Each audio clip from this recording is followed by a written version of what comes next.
Was The Departed one for them or one for you? Departed was one for me and one for Marty. You know, when you get a chance to work with Marty Scorsese, you got to show up. And you get an Oscar. So, but they didn't pay me at all. But you know, did you do it for scale? Was it for? I did. It was pretty cheap. I don't know if it was scale, but it was pretty cheap. You know, but hey. I guess 10 million for Planet of the Apes. You can go. I can do one for Marty, exactly, right? Exactly. Well, then you got to do 10 for free to make up for that one. But no, you know, you got an opportunity to work with Marty Scorsese. I don't mind cutting a check to have that opportunity. I didn't want to look like an actor who could box. I wanted to look like a boxer who could win the world title. We trained right here. At his home in Beverly Hills, This is where we choreographed all the fights. Wahlberg built a boxing mecca, complete with a top-of-the-line ring. You took this seriously. We were in here 8-10 hours a day. It was here that he brought the real brothers, Mickey and Dickie, to help with his training. Mark trained for the role for 4 years, not knowing whether one frame of the film would ever be shot. The fighter almost didn't get made. Directors and co-stars came and went. Did you ever think, you know, gosh, I'm never going to get this made. This is just impossible. There were certainly times where I would wake up at 4:30 in the morning, you know, my trainer would ring the bell and I'd be like, oh gosh. I'd be like, I better get this movie made. You know, I'm gonna kill somebody if we don't get it made. Did you get obsessed with it? I was, yeah, I was. What made you say this is the one? What was it about it? I was such a huge Mickey Ward fan. Always, even growing up? Yeah, oh yeah. I mean, God, you know, the name Mickey Ward was to me like the name Larry Bird, just a local sports hero. How different do you think your career and possibly your life would have been had you not embraced the physical fitness part early on? Oh man, you know, it just gives me, between my physical fitness and my faith, I have so much discipline in my life.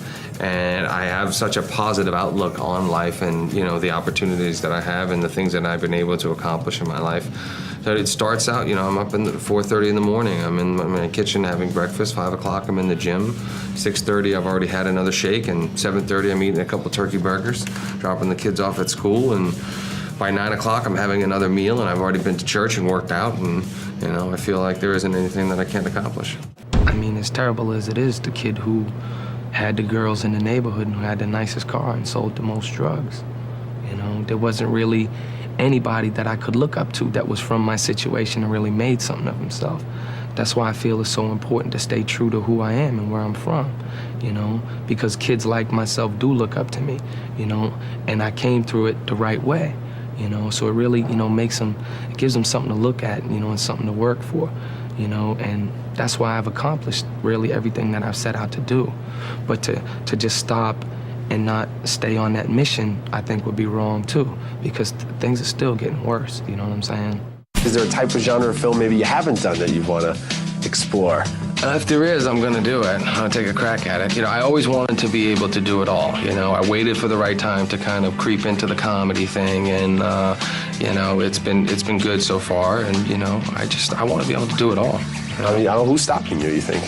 Nobody, but you know, when I said I wanted to be an actor, people kind of chuckled, and then when I said I wanted to be a serious actor, people chuckled, and then when I could play the tough guy role, but when I wanted to do the vulnerable thing in Boogie Nights, people were like, no, that's just, he's this other guy. And so, you know, when I wanted to do comedy, people were like, well, you've been funny in movies, but comedy is a different thing. Back growing up, tough time. Yeah, somewhat. I mean, could that kid look at you today, and could you ever imagine that it would turn out this way? You know, somebody asked me last night, they said, what if Marky Mark met Mark Wahlberg right now? Yeah, that's good. And I said, well, if I didn't get to say the first word, he'd probably punch me in the face. But, you know, if I got to talk to him, I think he would understand and maybe change his ways. Just, I grew up... Marky Mark was whom, then? Marky Mark was the trumped-up version of who I was in the street when I was younger. And wild, and you know, like everybody else, just trying to be the toughest, and selling drugs, and trying to be the toughest guy in the neighborhood, and you know, trying to impress the girls by, you know, stealing a car or something, just really foolish stuff. But that was really all that I was accustomed to, and that's all that I could see. You know, and you learned it on the street. Yeah. How'd you pull out of that? Well, I got incarcerated, like most people, and I think I was the only one who didn't like it. And I couldn't figure that out. Everybody was just so content with whether it would be the winter because it was cold outside and they go and get the free meals and everything else. And I just knew everybody, and it just looked like one of the corners in my neighborhood. And I said, wow, if I want anything else out of this life, I've got to start now. And So what'd you do? I just prayed, started focusing on my family and looking at all the stuff that I put my mom through. Being the youngest of 9, she wasn't really around enough. She was always working 2 jobs, and my dad worked 2 jobs, so I was kind of, just free to run the streets and roam the streets. But she never knew, and of course she would never think that her baby, her little boy, would do anything wrong. So I just looked at all those things, and I realized that I couldn't blame it on my neighborhood anymore. I know right from wrong in the back of my mind, and I need to do what's right. And if not, just get used to the environment that I'm in.